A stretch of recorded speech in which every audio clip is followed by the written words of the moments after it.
Egypt دنیا کی سب سے بڑی سپر پاور اور فرعون کی سٹی۔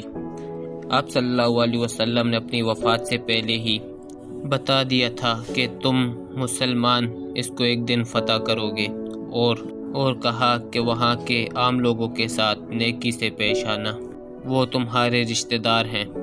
آپ کی وفات کے بعد مسلمانوں نے عمر بن خطاب کی لیڈرشپ میں رومن اور پرین امپائر کو ہرا کر ان سے یہ سارے علاقے فتح کر لیے۔ جیسے ہی مسلمانوں نے یہ علاقے فتح کیے تو ان میں ایک بہت بڑا مسئلہ پیدا ہوا۔ ان نئے علاقوں میں ایک بہت ہی خطرناک بیماری داؤن ہر طرف پھیل گئی، اور اس بیماری سے مسلمانوں کے سارے بڑے جرنل شہید ہو گئے، اور نئے جرنل کو چانس ملا کہ وہ آگے آ کر مسلمانوں کو لیڈ کر سکیں۔ اور جرنلز کے شہید ہونے کے بعد حضرت عمر نے ان علاقوں میں نئے جرنل لگائے۔ عمر بن عاص کو آرمی چیف بنایا، اور آرمی چیف بننے کے بعد آہستہ آہستہ یہ بیماری بھی ختم ہو گئی، اور حضرت عمر مدینہ سے فوج کی طرف روانہ ہوئے۔ جانے سے پہلے مدینہ اور عرب کا سارا کنٹرول حضرت علی رضی اللہ تعالیٰ عنہ کے حوالے کر دیا۔ مطلب حضرت عمر کو کچھ ہو جاتا تو حضرت علی پوری امپائر کے نئے خلیفہ بن جاتے۔ جیسے ہی حضرت عمر سیریا پہنچے تو وہاں ان کی ملاقات نئے آرمی چیف عمر بن عاص سے ہوئی، اور انہوں نے خلیفہ عمر کے سامنے ایک نیا زبردست پلان رکھا۔ ایجپٹ، لیکن صرف ایجپٹ ہی کیوں، مسلمان تو رومن امپائر کے کیپٹل کی طرف بھی جا سکتے تھے، کیونکہ ایجپٹ کوئی عام علاقہ نہیں تھا۔ یہ پچھلے 1000 سالوں میں دنیا کا سب سے رچ علاقہ تھا۔ آج سے 5000 سال پہلے دنیا کے حالات ایسے تھے کہ پانی ہی سب کی ضرورت تھا، اور جس کے پاس سب سے زیادہ پانی ہوتا تھا وہی پوری دنیا پر راج کرتا تھا۔ اور آف کورس دنیا کی سب سے بڑی ریور اس وقت ایجپٹ میں ہی تھی، نائل ریور، جس کی وجہ سے دنیا کے تمام لوگ ایجپٹ میں آ کر آباد ہونے لگے، اور ایجپٹ دنیا کا سب سے طاقتور علاقہ بنا، دنیا کے رچ لوگ بنے۔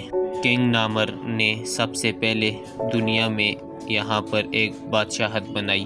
ان 2 ٹیبلٹس کی وجہ سے ہمیں 5000 سال پرانی یہ کہانیاں دیکھنے کو ملتی ہیں۔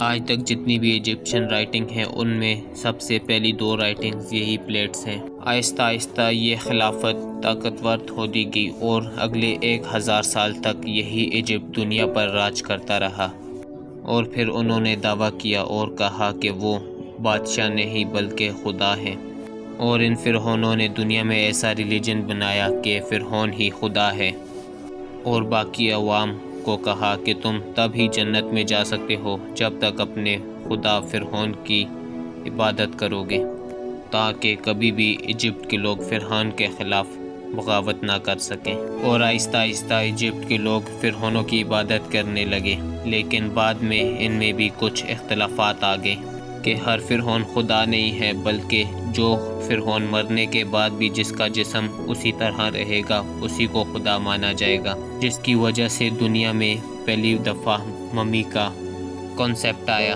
سرجن سب سے پہلے فرعون کے جسم سے خون نکالتے اور ایک کنڈا اس کے ناک میں ڈال کر وہیں سے دماغ کو نکال لیتے، اور اس کے بعد لنگز، پھیپھڑے، گردے، جگر، لیکن صرف دل کو ایک جار میں محفوظ رکھتے، اور اگلے 40 دن کے لیے اس کے جسم کو پانی میں رکھ دیا جاتا تھا، اور ایک خاص ہی قسم کا نمک یوز کیا جاتا تھا، اور اس کے جسم پر ہنی اور تیل لگا کر اس کو سفید پٹیوں سے باندھ کر ایک تابوت میں بند کر دیا جاتا تھا، ساتھ کھانے پینے کی چیزیں اور سونا بھی دفن کر دیا جاتا تھا۔ اور آہستہ آہستہ مرنے کے بعد ہر فرعون اپنی ممی بنانے لگا، اور اب خدا بننے کے بعد ممیز کی یہ ریس وہاں سے بھی آگے نکل گئی، اور آنے والے نئے فرعون اپنی تابوت کے اوپر ایک بڑی بڑی بلڈنگ بھی بنانے لگے، اور اس طرح دنیا میں پہلی بار پیرامڈز کا کنسیپٹ آیا۔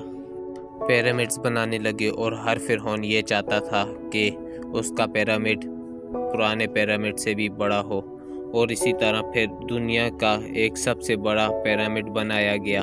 اور پھر لندن میں ایک چرچ بنا، اور اس کے دوبارہ گرنے کے بعد پیرامڈ پھر دنیا کی سب سے بڑی بلڈنگ بنی، اور اس کے بعد پیرس، اور اسی طرح اس پیرامڈ کے بعد برج خلیفہ بنا۔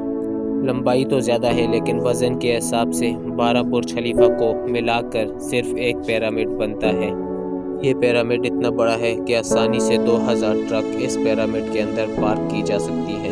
فرعون پیرامڈ تو بنا رہے تھے لیکن ان کو پتہ نہیں تھا کہ اس پہ بہت خرچہ ہو رہا ہے اور ایجپٹ کی اکنامی گر رہی ہے۔ پہلی بار ایسا احساس ہوا کہ ایجپٹ اپنی سپر پاور ہونے کا احساس کھو دے گا، اور اسی طرح پھر ایجپٹ کی اکنامی آہستہ آہستہ کم ہونے لگی۔ سے آگے کی ویڈیو دیکھنے کے لیے ہمارے چینل کو سبسکرائب کر دیں۔